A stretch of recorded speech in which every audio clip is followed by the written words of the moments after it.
Hi there. Welcome back to Dr. Mary Travel Best and the Guide for Travel. Today, I'm going to be talking about Cartagena, Colombia. And I want to talk about solo travel. It's not just about seeing the world. It's about discovering yourself and your capabilities. I had my second 90-day journey around the world this past summer, and I want to share a few things about that. So the first FAQ, which I get a lot of people that ask me this, how do you handle loneliness when you solo travel? And here's my answer. I'm going to give you a bunch of things that I do. I think about all the good things that I can, and I pray. I look at my photos, and I remember my friends. I listen to some audio recordings of others, and I listen to music. I call a friend. I FaceTime with a family member. I text a joke to a friend and have some laughs. And then I pray some more. It's a confidence challenge. And if you want to hear more about how to make friends when you're solo traveling, check out my 5 Steps to Solo Travel, Book A. And now we're going to head into the destination deep dive. It's in Cartagena, Colombia. We're going to take it one step at a time. We're going to be looking at this Caribbean city. It's bursting with color, music, and history. So I started in Bogota and then to Cartagena. And my third stop in Colombia was Medellin. You can listen to some other episodes about those cities.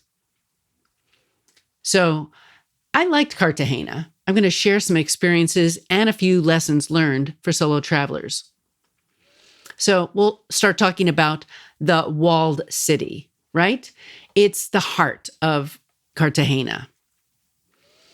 I recommend exploring early in the morning or late in the afternoon to avoid the crowds and the heat. You can pick up a free map at your hostel or a tourist stand. It's a pretty big city, so you should realize that you're going to be doing a lot of walking. Now, inside the walls, you'll find cobblestone streets, and you'll find cannons. They are facing the sea. You're also going to find church courtyards like the San Pedro Claver, where you can sit in the shade and people watch. For sunset, you want to go to the top of the wall near Café del Mar, a magical view of the Caribbean, and you'll see locals and travelers gathered for that golden glow. I stayed in the Gethsemane neighborhood at Viajero Hostel. It was a lively social spot just outside the walled city. It had a tiny rooftop pool, which was perfect for cooling off in Cartagena's humidity, and a friendly mix of travelers. It was also kind of loud. There were fireworks at nighttime. There was a lot going on in this city. Now, my room was simple. It was a 6-bed dorm. It was kind of stuffy and windowless, but it was safe and well located. The price was about $17 a night, which was a great value for me, a budget-minded traveler. Gethsemane itself is known for its street art and music, and you don't want to miss the Calle de la Sierpe, where colorful murals tell stories of resistance and community. The nightlife here is vibrant. You've got karaoke, I mentioned fireworks already, salsa music. These things, they just spill out into the street. But if you're not a night owl, bring headphones, noise canceling, or earplugs and enjoy it from a distance. One day, I took a trip to Playa Tranquilla on Barú Island. It was about an hour and a half from the city. It started rough. It was kind of confusing. So it was a tour, but the pickup process was kind of strange.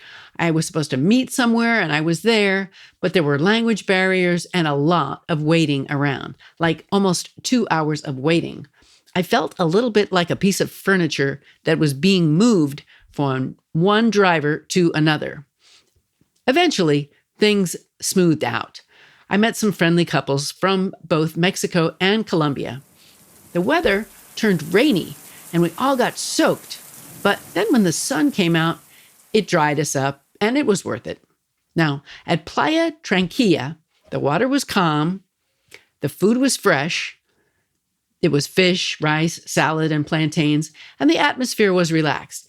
There was swimming and snorkeling. They were okay, although there wasn't much to see underwater because it was a stormy day. But it was a lovely escape from the busy and hot city. Some of the beaches, such as Boca Grande, are crowded and urban. For a quieter experience, you might want to try Castillo Grande or take a guided tour to the nearby fishing villages such as La Boquilla. A few safety reminders: take taxis or ride shares, don't walk alone at night, and avoid hiking solo, especially to places like La Popa Monastery, where you should always take a taxi. Stay hydrated and take breaks indoors during midday heat. And remember, Cartagena can feel intense. Lots of vendors, lots of noise and attention, but also warm, welcoming, and full of life. In the end, Cartagena taught me patience, flexibility, and how to stay cool, literally and figuratively. Would I go again? Maybe, but next time I'd choose my tours more carefully and build in some more downtime. Again, it's hot, touristy, but authentically Caribbean. And for solo women, it's a destination that builds confidence, one humid, colorful day at a time. So a few tips about hydration, about money. They do prefer cash, and they do use Colombian pesos too. Language, basic Spanish helps.